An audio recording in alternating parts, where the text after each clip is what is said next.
Hey everyone, it's Tanya from Royal City Nursery, and it is almost seed starting time. It's so exciting. This is the time for armchair gardeners. You people got to get out of the chairs and let's get our fingers dirty. So what do we need to start seeds? That's usually a pretty good question here, and there's a whole bunch of different options, and that's what we're going to take you through today. So let's take a peek at what we've got on the supplies shelf. Now there's this little guy. This is a heat accelerator mat. And they are, when you unfold them, they look kind of like this. So it is actually a heating pad. It's meant to go on the bottom, and then you put the tray on top of this. If you're starting peppers, your peppers need one of these because this keeps their little feet warm. This actually helps seeds germinate a little bit faster, and all you do is plug it in. So super, super simple. So this goes on the bottom. And then in terms of trays or greenhouses or anything else, there's a whole bunch of options. So absolutely, you need a tray. If you look at this one, there's no drainage in this, so you don't need to worry about marking your desk or anything else like that. You need some pots to go in there. So we've got a couple options.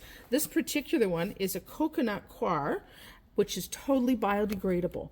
So when you go to pot these up or plant in the yard, all you need to do is just gently break these apart, and you're going to plant it pot and all. You don't have to do anything else.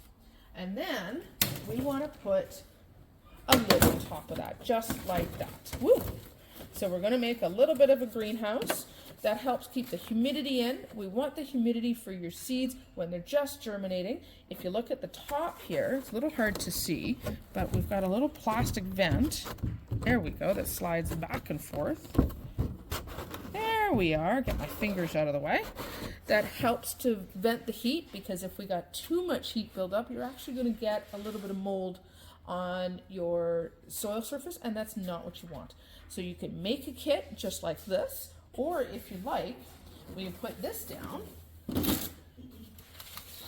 and you can buy a seed starter kit. Same kind of idea. So this one's got 72 cells. These are plastic cells, so you can redo this. Comes with the tray, same black tray, and this one comes with a shorter greenhouse cover. So again, same kind of idea. Once your plant starts or your seeds pop up and they're a good inch to inch and a half tall, on the short domes like this, put some toothpicks or some popsicle sticks in there just to raise them up a little bit. Makes it nice and easy. Alternatively, for soil, you can do a few different things. So whether you want to do a seeding mix, like this one, we've got the small bag, or there's a new label on the big bag. When we look at seed starting mix and soils, we're looking at something that's actually it's soil less. There's very little soil in there. It's largely organic matter. There's some perlite and a few other things. So when you pour it out, super, super fluffy, just for getting those brand new root hairs going. So you can start in soil. That's nice and easy. You could also start in one of these, and this is a Jiffy 7 pellet. There's a few different sizes. This is a compressed pellet of peat moss, and when you add water, we've been soaking this one for a few minutes, you can see how it's puffed up. Now this still has a little bit to go, but if I turn it over, there's a hole in here right there, and that's where my seeds go. So all of the soil and everything is right in here, and I can take these and line them up in my trays. So again, super, super simple and phenomenal for kids because they can watch it puff up. So you're starting with the compressed disc, you add water, and you end up something like that. So that's option number 2.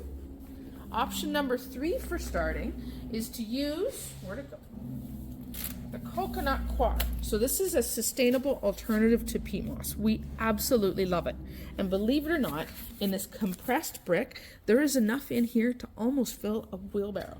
It's the same kind of size as one of those big bags of peat moss. So this fluffs out to 3.8 cubic feet. It's an incredible amount. Use it for your seed starting.